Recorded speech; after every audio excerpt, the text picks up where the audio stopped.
Grabe mga idol! Disaster ang naging laban ng Warriors at Kings kahapon. Umabot agad ng 18 points ang kalamangan ng Warriors sa second quarter pa lang. Pero hindi pala doon nagtatapos ang laban. Little thrust, Monk! Flying charter! That one went through the rim. That one went through the net. Did it ever, no doubt about that. Rosen comfortable letting it fly from deep that time. No whistle called. Off of the foot, Fox in transition. Lyles elevates, got it! Ibang usapan na pagdating ng third quarter mga idol. Nag-iinit na ang Kings at gumawa ng 37-20 run upang makuha nila ang momentum patungong fourth quarter. Santos on the pick and pop, got it! Timeout, Doug Christie in Sacramento. Monk tipped it loose, got it back against Schroeder. Punches it home. Tila ba hirap na hirap ang Warriors pagdating sa crunch time mga idol dahil pinipilit nila ang kanilang mga tira samantalang ang Kings ay panay sa laksak sa loob na nagresulta ng fouls at free throws.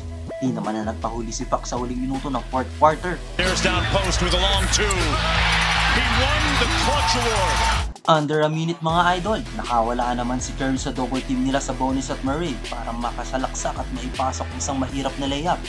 Pero sabi ni Malik Monk, kung kaya mo, mas kaya ko. Malik inside, and Malik means king in Arabic, folks. At sa dulo, nakuha ng Sacramento Kings ang isang comeback win kontra Golden State Warriors sa score na 123-117. Nanguna ang 32 points, 5 rebounds ni DeMar DeRozan at 26 points, 18 rebounds ni Domantas Sabonis. Nagtala naman para sa Warriors ng 25 points at 6 rebounds si Andrew Wiggins. Anong masasabi nyo mga idol sa ginawang comeback win ng Kings kontra sa Warriors? Ano kaya ang naging problema ng Warriors kung bakit kinapos sila? I-comment nyo yan ang mga sagot nyo sa baba at ating babasahin yan. Huwag kalimutan mag-like, subscribe, at i-hit ang notification bell for more NBA game news at updates. Thank you mga idol at stay hydrated!